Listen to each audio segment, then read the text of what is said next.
Awungixoxele mhlawumbe ijalide elilodwa eneke nalishayo ukuthi naleli identify kanjani na plana kanjani ukuthi nizongena kanjani nenzeka kanjani leyo lokushandisa noma angayisho indawo ukuthi just ukubona ukuthi makuthi uyangena endlini usukubone kanjani ukuthi mhlawumbe la kunento eningavuka nayo then i-planning ihamba kanjani. Kahle kahle wena isike salishaya sasitshelwe isisebenzi ukuthi laphana kuno-3 million kunamarayifula awu-2 mase kuba ilokhuzana i-75 laphana ukuze ubaba wakhona mayisitshela lo sisi ukuthi ubaba wakhona uphuma ekuseni ngo-8 emsebenzini, umama yena osalayo uphuma abo-10 kanje yabo. Babuya ntambama ngabo-4 bobabili, ingane ilanda uyena esikoleni ngabo-2 usisi. So thina ukuze sithole lento esifunayo umuntu esimdingayo bani ubaba. Ngo-8 engakaphumi umuntu la endlini ethi ephuma sesimgebhele mathi livuleke igate siyangena. Akasakwazi ukuphuma mathi livuleke nje igate ethi uyaphuma siyangena, singena naso ubuyisele emuva siyangaphakathi. Siqale-ke nathi sisebenze-ke sikwaquleke sivuze ngoba phela futhi uma kufunakala iy'nto ey'kanje sofanele serious ungadlali yabo. Indaba yokuthi wena uzogijimela amafriji uphuzana namajusi sila endlini noma wenzeni noma wena ngoba uqala ukuthi ubona umuntu wesifazane usuyalokhuzana wona sho kufanele sikushiye khona.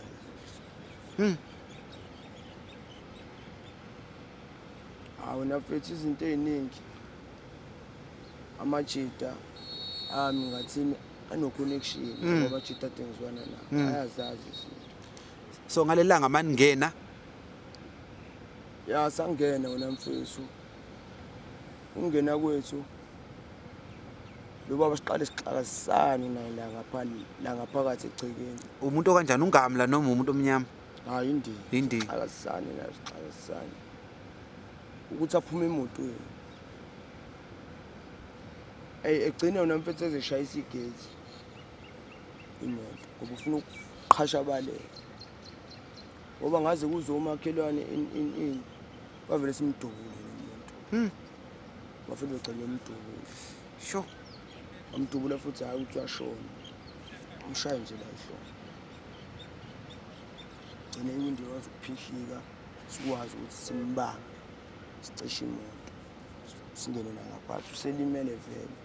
Ngoba singena nangaphakathi laba bezwe umsindo bazophuma eminyango bahlangana nathi singena nabo.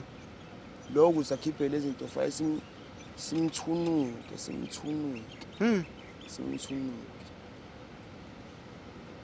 Ilandi yasalithesha kakhulu. Usawuthi wonke nje sawufica lapha ekishini wagcwala la. Sho. Ehlombe la adutshuleka. Engafuni ukuyikhipha le mali. Kodwa egcineni yaze yaphuma. Siyakholelwa-ke yabona amanzi abilile ake sikholela kuyo. Amanzi abilayo showcase ngeke angayikhiphi. So ngalelanga nashisa ba umshana obalulekile phela ukuze akwazi ukuthi anitshengise into eniyifunayo ingane ngeke avume ukushisa ingane yakhe. Sho. Ngisho ngaqonga isibindi agoloze ingane lokhu ikhala la nangu nomama la uyakhala yathi hayi banike into abayifuna banike. Wagcina evuma. Masifika laphana lo baba usisa kwi-basement. La kwi-basement kuyirumanyana engazuthi nje mfethu indawo yomakhenikhi, indawo yokusebenzela kanje yabo. Futhi nje isefo sitshengisa endaweni esinaks kanjani. Wasitshengisa endaweni esinaks ngempela. Yabo nje khona indawo la i-basement ekhoneni phansi la. kunempahla ewu-4 khona eyiplanka ofika wavula yona mayivula yona yavela nje isifu wabeyishaya-ke yavuleka lezi bhamu seyitholakele ele bhamu zasusa umsindo lamarayifuli lawo 2 waliwa kubangwa wona senilwa nodwa manje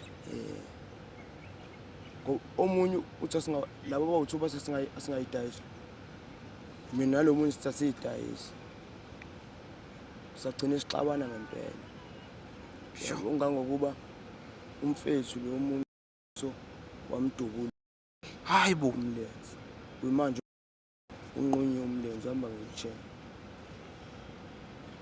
zona zagcina idayisiwe kodwa nje sikuxakaziswele yabo sikuxakaziswele ngoba nakhona into inhlamba emdubula ngolo point ha umdubulela khona lapho noma nasenihambile saselokishini o senihambile seniselokishini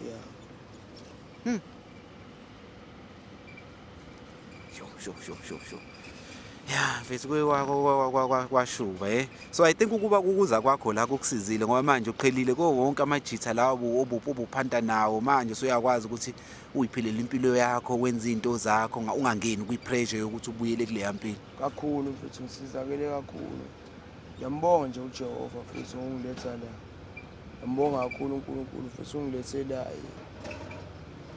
impilo yami ishintsha ngempela so yini eyakulimaza kuyona le siphithiphithi sama-drugs and stuff khona la i-case khona mhlawumpe neke nathi nizama imali noma senibhemile kwenzeka into ekanjalo just ungiphi isitori sikanjalo okay yabo khona isikhathi besibona ukuthi hey kuthulekile ku-quiet manje yabo ukuthola umsebenzi amatohanyana ayisekunzima ngoba abantu abaningi besebeyazi ukuthi hayi uyabhema abantu abasakuthembi manje ekuyizinto zabo yabo saya kulo munye umuzi esisebenze kuyona egcineni sathi siyontshontsha amathulusi nezinto yabo ulapho ke ngoba bi-double story le ndlu yabo wavela kwangena lo baba yabo wabona ukuthi hawo egcekeni kuvuliwe wavala singaphakathi phezulu mina nomngane wami manje lo baba unesibhamu yabo uyadubula futhi hey umngane wami angazi wawisa into lo baba esibona siphezulu yabo wavele wakhiya umnyango wayoma ngaleni esifuna ukusidubula edubule yabo shuthi manje mina ngiyacasha la wadubula wazoshaya la eduze kwami engathuka ngawa lapha ezansi yabo ngaphuka umlenze awu2 nengalo yami ngaphuka and ama-ribs yami yabo ngashaya ngisho ekhanda emuva bengisesibhedlela I was in a coma for 2 months yabo izinto eziningi angisayikhumbuli kahle yabo ngisho manje udokotela wathi futhi dingayenza kwama-sports physical sports dingawayenzi yabo njengokubaleka kakhulu mhlawumbe elangeni nalezo zinto yabo futhi leyo nto futhi yayenza ukuthi impilo yami kwezinye izinto ndingakwazi ukuphumelele yabo ngiyenza izinto engithandayo ngoba lento yokuthi ngalimala yabo so naleyo nto yangilimaza empilweni yami ukuthi eziningi izinto ndingasakwazi ukuzenza yabo so mjisa naye wasinda kodwa lo ohamba naye washona nini yes washona lelo suku hayibo kwenzakalani kuyena lo baba umshayeli wamdubula wamshaya inhlaba yamshaya ekhanda washona mina ngathuswa iloku lesikhathi ewa phezu kwami yabo ngoba beningamboni bengikhuluma naye ebiza igama lami mangithi ngiphenduka ngibheke emuva naye esekewa la phezu kwami ileyo nto yangiwisa phansi yabo so kube wena mhlawumbe uwanga nawe ngabe wadubuleka ngathola ukuthi bekuzowenzeka ngoba ngisakhumbula lo baba ngoba sibayi-2 mina ngibe nesidumbu yabo vele bekeshonile ngibone kanjalo lesikhathi ewa phezu kwami yabo ngoba bengimi ukuthi akasaphefumuli yabo sawa yabo manje masifika ezansi yena uwe kabi mina ngasinda kancane ngoba lesikhathi siwe waya yena qala yabo abe ngiyamlandela mina ngawe phezu kwakhe yabo shuthi la emzimbeni la esiphakathini ngasindwa ngoba yawa phezu kwakhe yabo kwafika lo baba lo nami ngingazi ukuthi ngizowenza njani. Ngivala amehlo angisaphefumula, ngiyayibamba ukuphefumula wami yabo. Waqala wafika wakhahlela lo mfana engihamba naye wathi hayi lo ushonile. Waze kumina wazongikhahlela nami sengifuna ukukhokha umoya angisakwazi ukubamba yabo. Wazi ukuthi nayo imoto efikayo washesha wasuka kuthina yabo. Ileso sikhathi enginikezile ishance ukuthi ngingaphumelela bengizama ukuhamba akahambeki yabo. Ngasindwa uloku mina lo muntu ozile la kulo baba. Ilona into engisindile ngoba bekezongiqedela nami ngoba bengingasakwazi ukubamba umoya. Yeah. Sure. Ya ne mfethu, hayi ngeke sibonga khona nje ukuthi ke wagcina usindile ngalelo langa. Yebo ngiyabonga nami ukuthi uNkulunkulu wangivulela amehlo ami ukuthi leyo kulapho ngingave ngayeka ukuhambe ngitshontsha nezo zinto yabo sengaqala mangifika la ngikhela into yami ngidayisa igubhu ngikhenye into engathi fish tank no fish ngaphakathi yabo sengiphila ngaleyo ndlela manje. Sure. Yabo.